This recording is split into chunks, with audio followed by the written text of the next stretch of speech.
네, 이 시간에는 마가복음 15장 39절부터 47절까지의 말씀을 가지고 함께 은혜를 나누도록 하겠습니다. 오늘은 고난주간 마지막 날 새벽 기도회입니다. 주님의 고난에 동참하며 마지막까지 주님 앞에 예배하며 주님의 십자가 앞에 나오신 우리 모두에게 주님의 은혜가 부어지기를 소망합니다. 오늘 본문 말씀에 보시면 예수님의 십자가 죽음을 가장 가까이에 지켜본 한 백부장의 고백이 나옵니다. 그리고 주님을 끝까지 따랐던 여인들이 등장하고, 그리고 마침내 예수님의 시신을 담대히 요구했던 아리마대 요셉의 이야기가 등장합니다. 오늘 본문 말씀에서는 주님께서 십자가에서 죽으신 것과 그 죽음에 대한 사람들의 반응을 우리 가운데 보여줍니다. 그리고 그 중심에는 로마의 백부장이 있습니다. 오늘 말씀의 시작인 첫 절에서 이렇게 기록을 합니다. 예수를 향하여 섰던 백부장이 그렇게 숨지심을 보고 이르되 이 사람은 진실로 하나님의 아들이었도다 하더라 라고 기록합니다. 이 백부장은 놀랍게도 모든 것이 끝난 것처럼 보이는 그 순간에 예수님을 향한 놀라운 고백을 올려드립니다. 이 사람은 진실로 하나님의 아들이었도다 라는 고백을 올려드린 것이죠. 여러분, 이 말은 단순한 감탄의 말이 아닙니다. 백부장은 지금까지 자신이 보아왔던 수많은 사형수들과는 다른 예수님의 이 모습을 지켜보면서 인간이 아닌 어떤 신적인 존재를 보는 듯한 충격과 감동 속에 이 고백을 드리고 있는 것입니다. 백부장은 예수님의 이적을 보지 못했고 주님의 죽음이 무엇을 의미하는지 누군가로부터 들어본 적이 없습니다. 이 백부장이 듣고 본 것은 예수님에 대한 조롱과, 그리고 예수님이 십자가에서 죽어가는 모습, 그리고 예수님의 죽음만을 보았을 뿐입니다. 이런 사람이 예수님의 죽었던 방식을 보면서 그가 진정 하나님의 아들이다라는 사실을 믿고 고백하고 있는 것이죠. 굉장히 놀라운 일입니다. 여러분, 이 당시 백부장은 로마 시대 그 당시의 장교였습니다. 유대인이 아니고 예수님을 따랐던 그 무리의 일원이 아니었죠.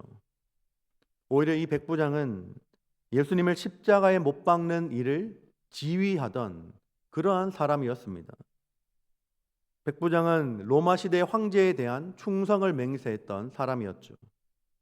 그리고 이 백부장은 로마 시대 제국의 권력을 대변해 줍니다.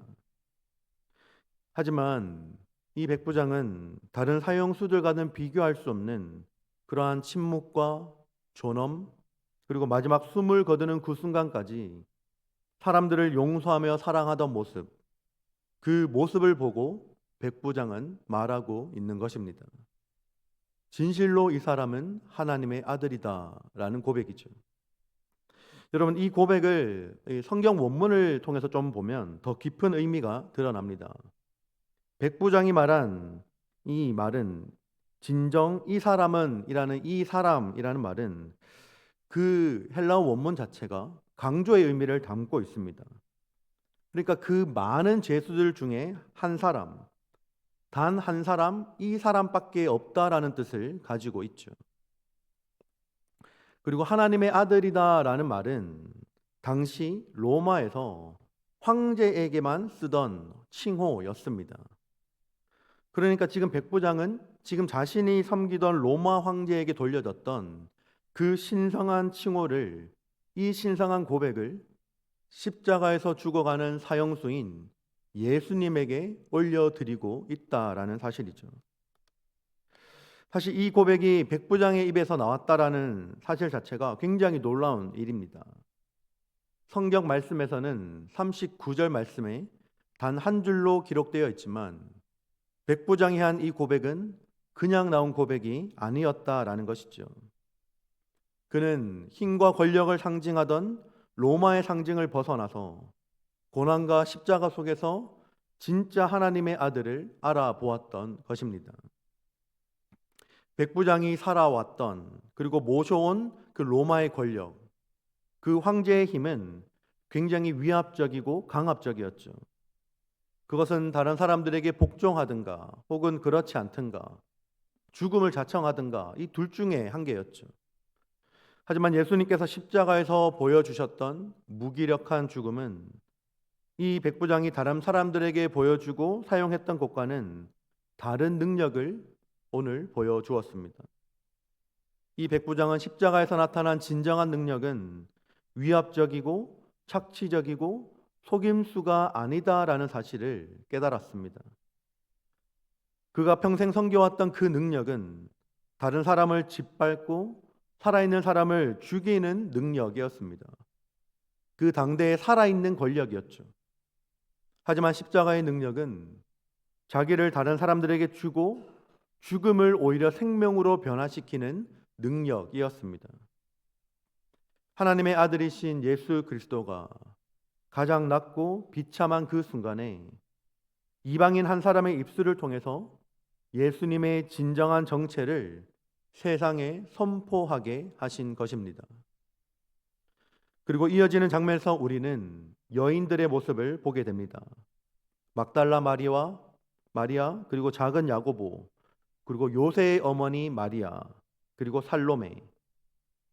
이 여성들의 모습을 보았을 때 그들은 멀리서 예수님의 죽음을 지켜보고 있었습니다.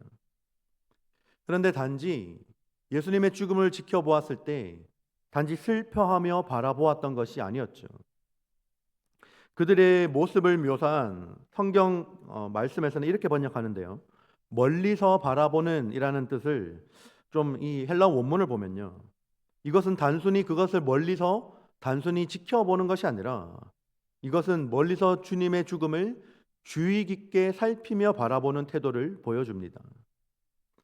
단지 이 여인들이 눈물을 흘리며 슬퍼하고 있던 것이 아니라 예수님의 죽음의 의미를 깊이 묵상하며 주의 깊게 지켜보고 있었다라는 것이죠.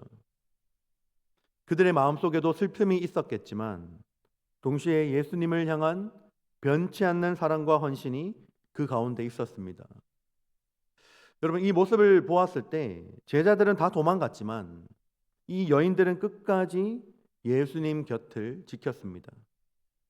그들은 세상의 기준으로 보면 이름도 없고 영향력도 없었지만 하나님 나라에서는 진실한 주님의 증인들이었던 것이죠. 그리고 마지막으로 등장하는 인물이 바로 아리마대 사람 요셉입니다. 그는 사내들인, 즉 유대인의 최고 의결 기관의 일원이었고 사회적으로 존경받는 인물이었죠. 그는 오랫동안 하나님의 나라를 기다려온 사람이었습니다. 예수님에 대한 존경과 신앙을 마음속 깊이 간직해 왔던 사람이었죠. 그런데 예수님께서 십자가에서 돌아가시자 그는 더 이상 숨기지 않고 담대하게 빌라도 앞에 나아갑니다. 그리고 당당하게 예수님의 시신을 요구하죠. 여러분, 사실 이 행동은 굉장히 위험한 행동이었습니다. 예수님과 연루되었다라는 사실만으로도 사회적 지위를 잃을 수 있었기 때문이죠. 하지만 그는 이 모든 것을 감수하고 예수님을 위한 마지막 헌신을 결단합니다. 그리고 예수님의 시신을 자신의 가족 무덤에 장사 지냅니다. 당시 이런 무덤은 부자들이나 귀족들만이 소유할 수 있는 굉장히 값비싼 장소였죠. 그는 자신의 소유와 명예를 주님께 올려드린 것입니다. 하나님께서 그를 통해서 예수님의 죽음 이후의 일들을 준비하게 하셨습니다. 만약에 그가 아니었다면 예수님의 시신은 아마 아무렇게나 처리되었을 것입니다. 여러분, 오늘 본문에 등장하는 이 세 부류의 인물들, 이방인이었던 백부장, 이름 없는 여인들, 그리고 유대 지도자, 이들은 모두 하나님의 아들을 진심으로 알아본 사람들이었습니다. 예수님은 고통 속에 죽어 가셨지만 주님의 죽음은 그들을 변화시키셨고 믿음의 고백으로 그들을 이끄셨습니다. 우리는 지금 예수님의 부활을 알고 있는 사람들이죠. 그렇기 때문에 이 자리 가운데 나아오신 줄 믿습니다. 그렇다면 우리는 더 깊은 고백을 드려야 하지 않을까요? 단지 지식으로가 아니라 우리의 심령 깊은 곳에서 백부장처럼 진실로 주님은 하나님의 아들이십니다라는 이 고백이 우리 가운데 나와야 하는 것입니다. 그리고 여인들처럼 조용하지만 끝까지 주님을 따르고 요셉처럼 믿음을 공개적으로 드러내며 이렇게 살아가야 하는 것이죠. 그들의 행동은 그 시대 가운데 소수의 용기 있는 결정이었지만 하나님은 그 작은 헌신을 통해서 놀라운 복음의 역사를 이루어 가셨습니다. 오늘날 우리도 복음의 증인으로 부름받은 자들입니다. 예수님께서 십자가에서 보여주신 사랑과 그리고 순종 그리고 용서를 우리는 본받아야 합니다. 그리고 그 사랑 앞에서 우리의 삶도 응답해야 합니다. 우리가 입술로만 고백하고 멈추는 것이 아니라 우리의 삶 전체로 주님을 따르는 그리고 증거하는 자가 되어야 한다는 것이죠. 여러분, 오늘도 누군가는 십자가를 외면할 것입니다. 누군가는 여전히 주님을 조롱할지도 모릅니다. 주님의 십자가와 내 자존심, 주님의 십자가와 내 명예, 그리고 주님의 십자가와 나의 유익, 그리고 주님의 십자가와 내 아집과 고집, 그 중에 하나를 선택하라고 요구받는 순간에 주님의 십자가 죽음 앞에 주님을 떠났던 사람들처럼 살지 않기를 바랍니다. 당연한 듯이 내 유익 앞에, 내 명예 앞에, 내가 원하는 것들 앞에 당연한 듯이 주님의 십자가를 포기하고 외면한 채 내가 원하는 것들을 전부 다 취한 후에 주님의 십자가는 마치 밥 먹고 난 후에 디저트를 먹는 수준 정도의 그렇게 주님의 십자가를 두지 않기를 바랍니다. 내가 포기하기 싫은 것, 여전히 죽기 싫어하는 내 자아, 내 고집, 내 명예, 내 자존심, 그리고 나의 유익 앞에서 주님의 십자가는 가장 우선 내가 원하는 것들을 다 얻은 후에 돌아보는 그런 수준으로 우리가 십자가를 대하지 않기를 간절히 바랍니다. 우리에게 주님의 십자가의 죽음은 무엇을 의미합니까? 우리에게 주님의 십자가는 여전히 지금도 우리에게 유효한 하나님의 말씀으로 작동하고 있는 그 생명의 말씀이자 삶의 고백입니까? 이 고난주간의 마지막 날, 이제 내일이 주님이 부활하시는 그 부활절을 보내게 되는데 그 부활의 의미를 제대로 새기기 위해서는 구습을 쫓아 행하는 나의 옛 모습은 다시 십자가 앞에 죽어야 할 줄로 믿습니다. 그리고 다 내려놓기를 바랍니다. 십자가 앞에 함께 못 박기를 원합니다.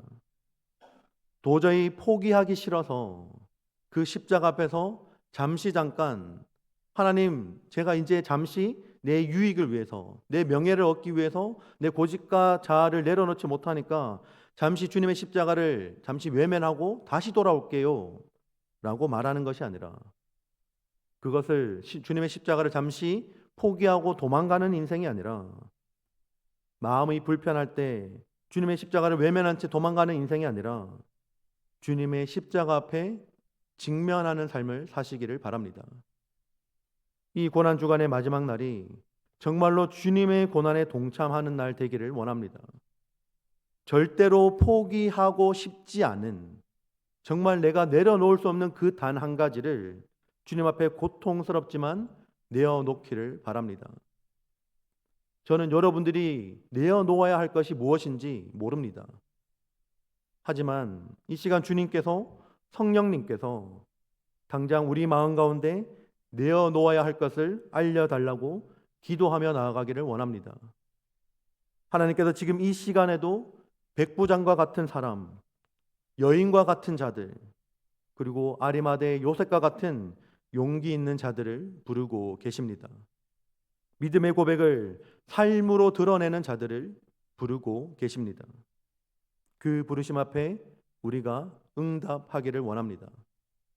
이 고난주간 마지막을 향해 가는 이 아침, 우리 모두가 백부장의 고백을 입술로, 여인들의 사랑을 우리의 마음으로, 그리고 요셉의 용기를 행동으로 살아내는 자들 되기를 원합니다. 주님께서 우리의 믿음을 받으시고 우리의 삶을 통해 그 영광을 드러내실 것입니다. 우리 모두 이 은혜가 우리 가운데 충만하게 임하는 오늘 새벽 이 시간 되기를 간절히 주님의 이름으로 축복합니다. 오늘